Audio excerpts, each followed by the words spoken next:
La memoria es una facultad que le permite al ser humano retener y recordar hechos pasados. ¿Pero una ciudad puede tener memoria? ¿Quiénes son aquellos que construyen esa memoria? Mi nombre es Emilio Castelazo y el día de hoy te invito a que me acompañes a profundizar en la memoria de Querétaro, esa que construimos cada uno de nosotros cada día. Te invito a que exploremos la crónica de una odisea. Sígueme.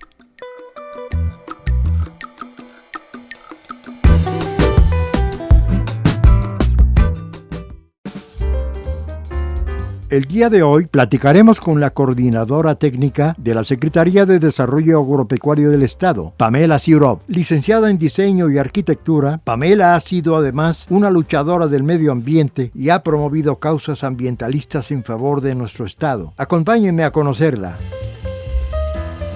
Pamela, aquí estamos, listos. Qué gusto verte y recibirte. Me encanta, después de tantos intentos de vernos, aquí estamos finalmente.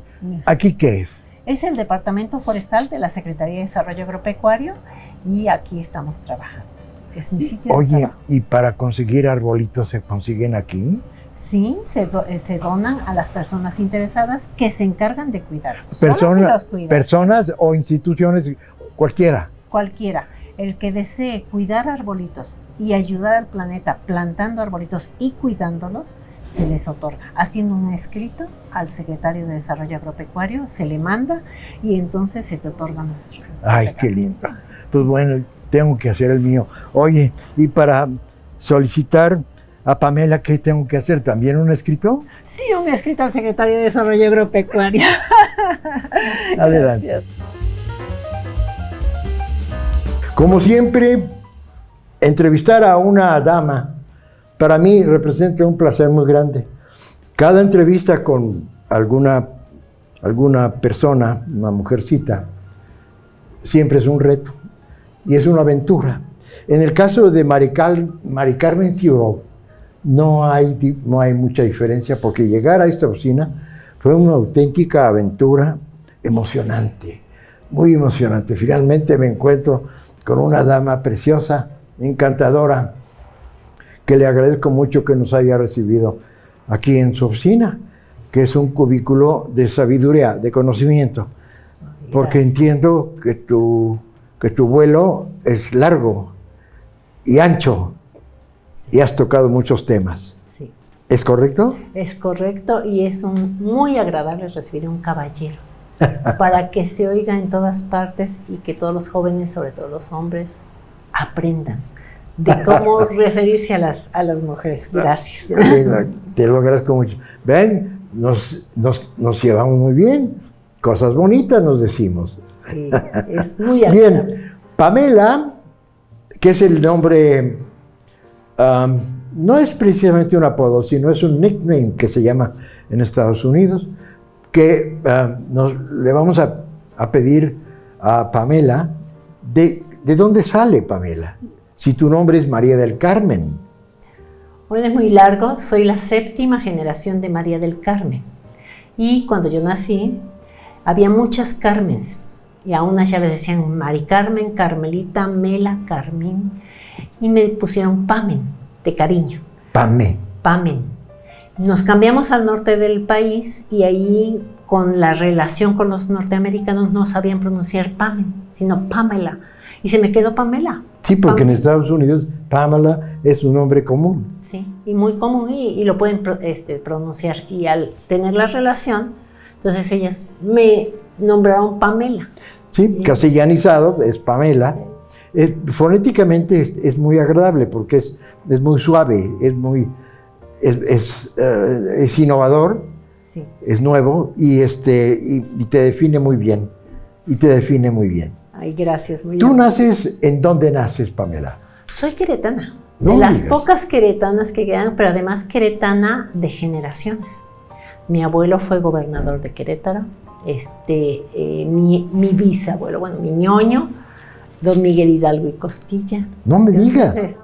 Sí, tenemos una larga historia liberal de luchadores por Querétaro. Amo mi tierra. Creo que ellos fueron los que me enseñaron a dirigirme y a cuidar de ella. Es algo muy importante. ¿Cómo es que naces en Querétaro? ¿Qué circunstancias se da para que nazcas tú aquí? Bueno, mi madre es de Tlacotalpan, Veracruz, mi padre de aquí de Querétaro, se la trajo aquí a Querétaro y sobre todo la familia, pues al ser de los 2 primeros hijos, ellos querían que la primera hija, la segunda en mi caso, que naciéramos en Querétaro, que tuviéramos el nacimiento en Querétaro. Mira. Y ya entonces me trajeron, soy de una familia entre queretana y veracruzana, que es de Tlacotalpan, Veracruz, la tierra bellísima de mi madre. Sí, Veracruz es... Sobre todo Tlacotalpan, que es una belleza, una de los pueblos mágicos, riquísima, era una maravilla. En ese entonces era más hermoso todavía. Bueno, se ha mejorado todo, hay que decir que todo tiene sus etapas. ¿Cuántos hermanitos fueron ustedes? 5. 5 nada más. ¿Y tú eres la número? 2. 2. La segunda. Entonces tuviste un hermano previamente, murió joven, a los 37 años, y quedamos 4. ¿Y esas 4 son? María Eugenia, Elsa Elena y Enrique. Enrique. Y el que murió fue Emiliano Ciuro. Ok, entonces fueron 4. Sí, 4 viviendo. 4 y quedan 3 dando lata. Bueno, somos 5 y quedamos 4. Ah, ok, perdón. 4. Perdón.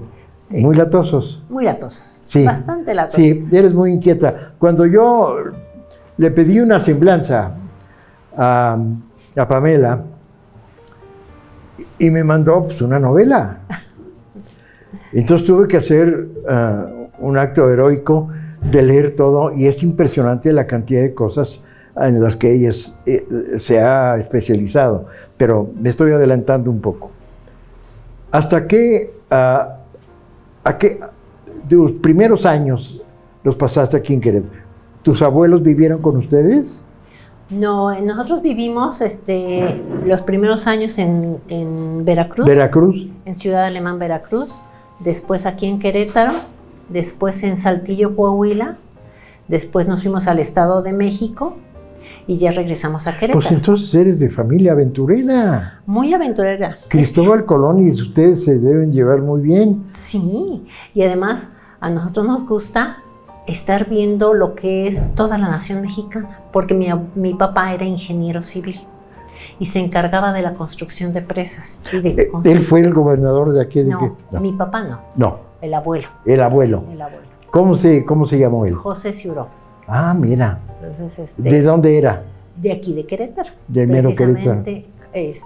Aquí nació, aquí somos la familia de queretanos que hemos luchado por nuestro Querétaro y nuestro México. ¿Tú estudiaste en todos los primeros años en Veracruz? Los primeros años no, porque todavía estaba muy chiquita, los primeros años aquí en Querétaro, después en Coahuila, después en el Estado de México. Aquí he estudiado algunas posgrados, o sea, de especialidades. Y estas son las andanzas que yo tengo. Siempre hago esta pregunta porque es muy enternecedora para mí y para muchos del público.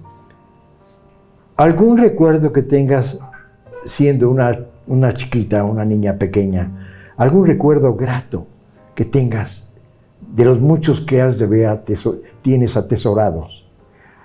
Te voy a platicar algo que de seguro no te lo platica muchos. En Ciudad Alemán, pues yo tenía, cuando nos vinimos era 4 años. Teníamos una caja, Ciudad Alemán es cercano al río Papaloapan.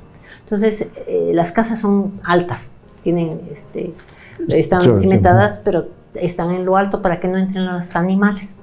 Tenía una caja mi padre pues, de madera, bastante grande, pero tenía un hoyito. Entonces, por ese hoyito, mi hermano mayor y yo salíamos porque mis hermanitas chiquitas estaban en la casa y salíamos y muertos de risa y estábamos risa y risa, mi hermano y yo. Y mi mamá nada más se asomó y veía que estábamos jugando y sacábamos mamilas y mamilas. Así fueron 2 o 3 días. Al tercer día dijo mi mamá, no, algo raro está pasando. Se asomó a ver y vio que estábamos dándole leche con mamila a una víbora. ¿A una víbora? A una víbora cascabel, que sacaba la cabeza por esa caja de madera y hundía sus colmillos en el vivero.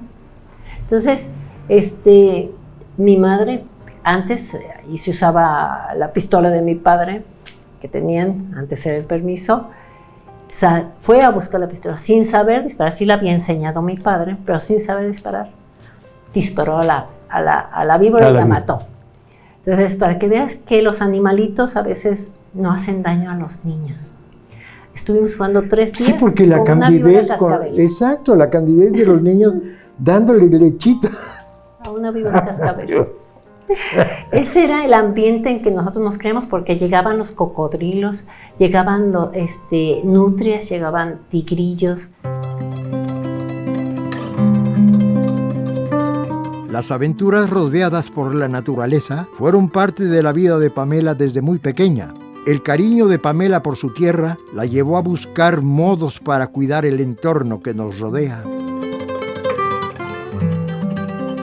Decides estudiar ya un nivel universitario, un nivel profesional. ¿Dónde lo estudias? En el Estado de México, en Toluca. Ok. ¿Y ahí qué estudiaste? Estudié licenciada en Diseño y Arquitectura. Diseño y Arquitectura. Sí. ¿Y qué pasó? Pues trabajé mucho tiempo, me vine a Querétaro. Al mismo tiempo que estaba estudiando trabajé, me vine a Querétaro. Aquí conocí a la persona que fue mi esposo, Salvador Cervantes, y recién casados nos fuimos a trabajar al norte del país, a Sonora, a la construcción de la mina. Tú jalabas siempre como para el norte. Como que salí. Y me fui a trabajar a una mina de cobre, a la construcción de la beneficiadora de cobre de una mina, que está en la frontera, en Nacosari, Sonora, con Estados Unidos, y ahí viajábamos mucho y construimos lo que es todos los edificios. A mí me tocaba tomar los avances de obra. Entonces tomaba mucha fotografía y andaba en todas las áreas de esa construcción. Fue una vida maravillosa, y México es tan hermoso que el poder recorrer desde chiquita muchos de los estados de México, sobre todo con mi papá como ingeniero, a los grandes, ya ves que decían antes, estábamos dando mucha lata a los 5 y decían, mi mamá, llévate a los grandes a tu trabajo cuando eran vacaciones. Entonces íbamos y visitábamos presas de irrigación, todo lo que hacía mi padre. Entonces desde Veracruz, Saltillo, todo eso lo visité en presas y en obras de irrigación. Entonces conocí todo México. Esto te conduce sin querer a la parte del ambientalismo, de lo que es la ecología, lo que es el mundo natural. Posiblemente porque ya a los 15 años fueron mis primeros momentos en el que yo me sumé a una cultura naturista de alimentación, los yerberitos anteriormente. Entonces me sumé a ello, y en ese momento había la entrada de las vacas para producir alimento para todas estas cadenas de hamburguesas, y lo pusieron en Veracruz. Entonces todos protestamos por ese tipo de cosas, y como éramos naturistas, no comíamos carne, pues protestábamos más fuertemente. ¿A nivel familiar eran naturistas? No, la familia no, nada más yo. Okay. En ese aspecto tenía un grupo, o sea, pertenecíamos ya a veces en esas juventudes en donde empiezas a experimentar cómo curarte, cómo alimentarte de forma alternativa y diferente. Okay. Entonces, esas fueron mis experiencias que tuve en ese momento. Entonces, creo que eso fue lo que me llevó. Y sí, el conocer muchas hierbas y muchos árboles bellísimos, que hay diferentes en el norte del país como hay diferentes en el sur. Esa gran riqueza de la selva mexicana que es preciosísima. Sí, porque México tiene una diversidad inmensa. Sí.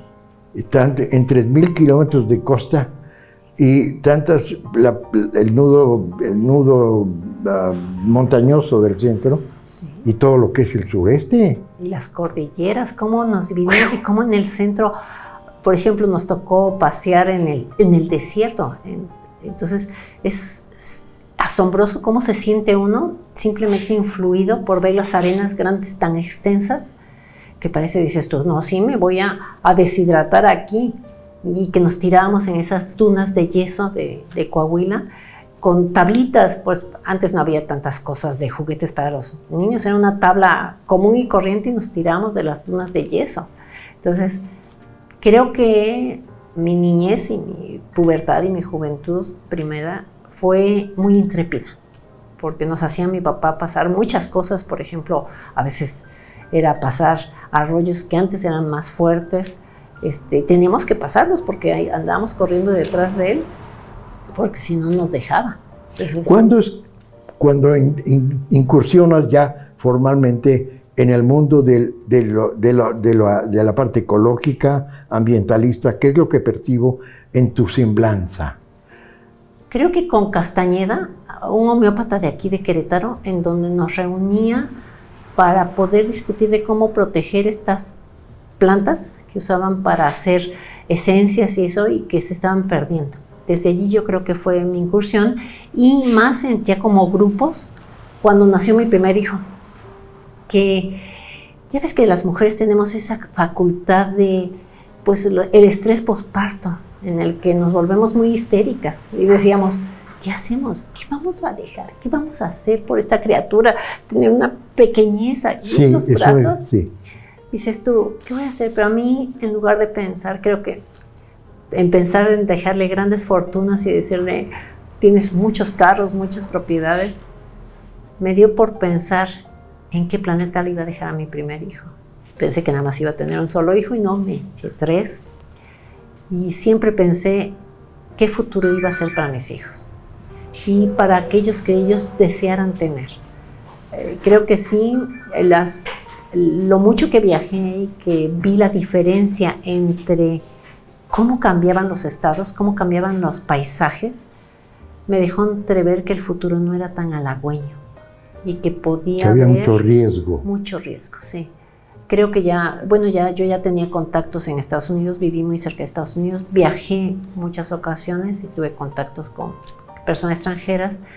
Ya había la preocupación de qué estaba sucediendo en el planeta. Entonces, ese contacto con otras personas y con otros ambientes, ya había sitios con contaminación, ya había inquietudes. Entonces, creo que me contagiaron y me pusieron a pensar qué pasaba. Sí, porque te tocó vivir en México muy compulsivo, en cuanto a que el desarrollo era violentísimo y no había planeación. Exacto. Y las ciudades fueron siendo ocupadas e invadidas, y todos los ambientes fueron trastocados, como en el caso de Querétaro, por ejemplo. Claro, y que creció tanto. Pero también sabes que me tocó esa industria, que vemos esa revolución empresarial, pero que era muy buena, y lo aceptamos, y todos nosotros queríamos estar metidos en eso, introducidos en eso. Y de pronto nos empezamos a dar cuenta, con algunos ejemplos, en el que se generaba contaminación, y eso no había sido calculado. Entonces, cuando empezamos a darnos cuenta que nuestras acciones tenían un impacto más fuerte, fue una gran, así como descubrimiento, es decir, ¿qué estamos haciendo? ¿Y cómo debemos de hacerlo? ¿Cómo debemos de cambiar? Entonces, y hubo muchas personas, yo les llamo ángeles, muchas personas alrededor mío que me jalaron al tema. Y algo que una vez le pregunté a mi padre, porque yo era muy inquieta, y una vez sí me preocupó lo inquieta que era, porque además tenía niños chiquitos, y le digo, papá, oye, ¿por qué soy así? ¿Por qué soy tan inquieta? Me dice, hija, tú levántate en la mañana, agradece que estás viva, que estás bien, eres una niña muy buena, y permite que te lleven por donde debe de ir. Siempre va a haber personas que te lleven y te cuiden. Y eso ha sido mi signo. Tú y yo nos conocimos así, seguimos viéndonos, y es un orgullo y es un honor conocerte y verte, sobre todo verte también. Y yo te voy a seguir, así que seguimos. Explorar nuestro México, descubrir su flora y su fauna, cautivaron a Pamela de tal manera que pronto dedicó su trabajo al cuidado del medio ambiente. Veo que has incursionado en la parte académica también. ¿Has empezado a dar clases formalmente, o son conferencias, charlas, elementos que guíen a los nuevos grupos? Son pláticas, son talleres, son algunas alterno con personas que a veces dan clases y me invitan. Entonces yo hago 2 o 3 clases que ellas me invitan para que las dé, sobre el tema que yo estoy especializada, que es el medio ambiente. Entonces algunos temas ellas me llaman para que pueda yo intercalar las clases, ella y yo. O sea, vamos intercalando clases o también pláticas, talleres. Aquí precisamente en mi trabajo son pláticas a personas, capacitaciones a maestros. ¿Haces etcétera. investigación? No, lo que hago es me sumo a proyectos de investigación. Okay. Por ejemplo, me ha gustado mucho desde el SEACA, que es de la Universidad Autónoma de Querétaro, en los años 80 que se fundó el SEACA. Me sumé a todos estos esfuerzos que hicieron los académicos por saber qué estaba pasando en Querétaro. Y entonces a mí me gustaba colaborar y estar presente y además ver qué era lo que estaban haciendo y saber, sobre todo, qué información se daba. ¿Sientes que en Querétaro particularmente, en los últimos años, hay avances significativos en ese sentido para conservar el ambiente? Fíjate ¿O hay mucha palabrería? Fíjate que te voy a decir, Querétaro es de los mejores lugares. Y te voy a decir por qué. Porque habemos muchas personas, no nada más yo. Yo siempre he caminado junto con otras personas, no soy yo. Somos muchos en conjunto. Y hemos hecho muchas cosas. Tanto así que Querétaro se ha conservado en buen estado. Querétaro tiene una maravilla de estado gracias a todas esas acciones que hemos realizado. Desde generar leyes, generar acciones, por ejemplo, nos pusimos a protestar contra el PET en la Coca-Cola. Tú recordarás esa manifestación frente a la Coca-Cola cuando estaba aquí en Constituyentes, en Tetra Pak, y se generaron empresas. Por ejemplo, esta protesta del PET dio la creación de ECOSE. Entonces, todo lo que hicimos tuvo resultados. Y el mayor resultado para Querétaro es que en materia ambiental estamos mejor que en otros estados. ¿Crees que la juventud está inserta en este movimiento de rescate y de salvación de nuestro estado? Fíjate que cuando yo estaba joven teníamos más de 100 y tantos grupos, colectivos, grupos y asociaciones. Pero ahorita yo tengo contacto con muchísimos colectivos y grupos de jóvenes que están ansiosos de hacer algo y que además están alejados de esta dependencia, de las dependencias gubernamentales, sino que ellos hacen por sí mismos, hacen reforestaciones, colectan residuos, quieren que les demos pláticas, hacen bioconstrucción. Entonces hay mucha inquietud en los jóvenes por salvar el planeta. Estas iniciativas juveniles surgen de manera espontánea o a través de alguna institución educativa en particular, o surgen de una manera espontánea y se van manifestando y se van uniendo. Es el deseo de los jóvenes de vivir bien y surge de ellos mismos. Y después se van colectivizando, o sea, agrupando entre ellos mismos. Aquellos que piensan igual se van agrupando. Tengo amigos preciosos desde Maja, Claudia, todos ellos son muy jóvenes y trabajamos en conjunto. Y yo los veo que tienen una fortaleza y que cuidan sus ideales. Son personas que están deseosas de tener un futuro mejor. Entonces creo que tienen muchos sueños. Es un activo que tiene Querétaro, humano, que siento que, por lo menos desde la perspectiva que yo vivo todos los días, pero que no tengo contacto. Quizá porque estoy bastante más viejo que las nuevas generaciones y todo camina a una gran velocidad y yo me siento un poquito como desfasado de esas nuevas cosas. Por eso me gusta tanto que me menciones esto, porque hay esperanza. Fíjate que yo también soy grande y lo que me ha fascinado es que ellos me han jalado, las generaciones jóvenes. Estoy dentro de ellos, estoy con ellos y ellos me han enseñado, más bien me dan la fortaleza. Yo sigo estando y haciendo por ellos. Ellos me dan esa energía de la cual no se me acaba. Es maravilloso porque además es un círculo virtuoso. Sí. Y los veo que tienen deseos, pero no nada más deseos, están haciendo cosas. Entonces uno no puede parar. la inquietud por salvar al planeta sigue latente en el corazón de Pamela. Su trabajo cuidando del medio ambiente sigue dando frutos en Querétaro. No sabes qué gusto me dio platicar contigo, Pamela. Mucho gusto. No, me dio trabajo encontrar tu oficina, pero finalmente, ¡oh, sorpresa! Aquí está en este pequeño espacio una gran señora. Ay, gracias. Te agradezco mucho. Yo te agradezco porque estos esfuerzos muestran que seguimos y que tenemos pues la necesidad y la obligación de continuar. Pues fíjate que yo no me rajo. Yo acabo de cumplir 85 años. Y la verdad de las cosas es que no me rajo. Porque el que se raje, pues ya sabe. Claro, claro, Emilio.